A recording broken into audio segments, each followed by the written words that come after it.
అందరికీ నమస్కారం. నేను మీ శ్యాంప్రసాద్ రెడ్డి కొర్సుపాటి. నారదా మీడియాకి స్వాగతం. పాకిస్తాన్తో ఉద్రిక్తతల నేపథ్యంలో పాకిస్తాన్ పైన డ్రోన్స్ మిసైల్స్తో భీకర దాడులు చేయడంతో పాటుగా భారత్ పాకిస్తాన్ పైన వేసినటువంటి వాటర్ బాంబు కూడా చాలా పెద్ద ఎత్తున ప్రభావం చూపిస్తూ ఉంది.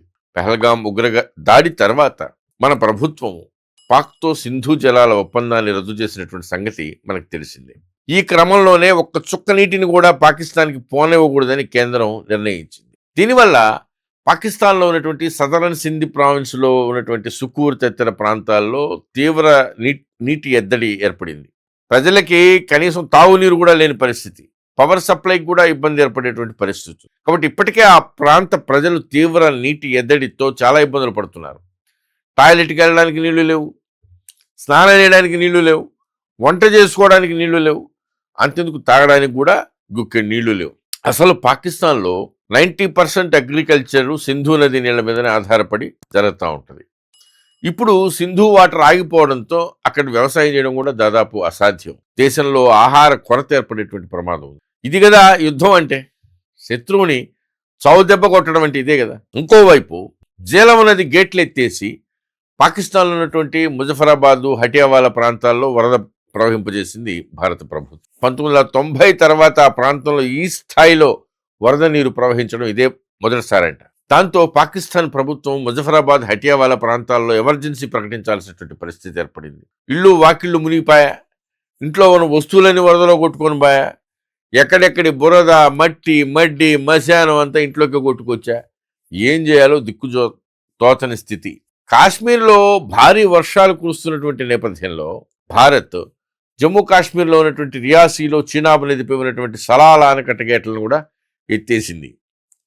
ఈ నీళ్లు కూడా పాకిస్తాన్లోకి ప్రవహిస్తుంది. దీంతో కాశ్మీర్ సరిహద్దుల్లో ఉన్నటువంటి పాక్ గ్రామాలపైకి వరద నీళ్లు ఉప్పొంగుతా ఉంది. పాకిస్తాన్లో ఉన్నటువంటి వ్యవసాయ భూములన్నీ కూడా జలమయం అయిపోయినాయి.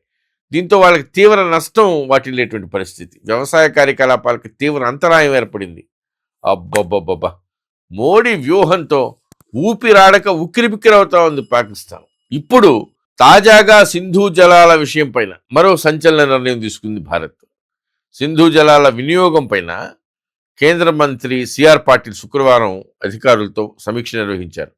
గంట పాటు జరిగినటువంటి సమావేశంలో జలాల మళ్లింపుపైనే ప్రధానంగా చర్చ జరిగినట్టుగా తెలుస్తా ఉంది. పహల్గాం ఉగ్రదాడి తర్వాత సింధు జలాలు పాకిస్తాన్కి వెళ్లకుండా అడ్డుకున్నటువంటి భారత్ వాటిని దేశంలో ఉన్నటువంటి 4 రాష్ట్రాలకి మళ్లించనున్నట్లుగా తెలుస్తూ ఉంది. రాజస్థాన్, హర్యానా, హిమాచల్ ప్రదేశ్, ఢిల్లీ అవసరాలకి వాటిని వాడుకోవాలని సూచించినట్టుగా సమాచారం. అందుకు అవసరమైనటువంటి మౌలిక సదుపాయాలని యుద్ధ ప్రాతిపదికన అభివృద్ధి చేసేదానికి కూడా కేంద్ర జలశక్తి శాఖ పనిచేస్తూ ఉందని సంబంధిత వర్గాలు పేర్కొన్నాయి. ఎటువైపు నుంచి ఏ ముప్పు ముంచుకొస్తుందో అర్థం కాని పరిస్థితుల్లో పడిపోయింది పాకిస్తాన్.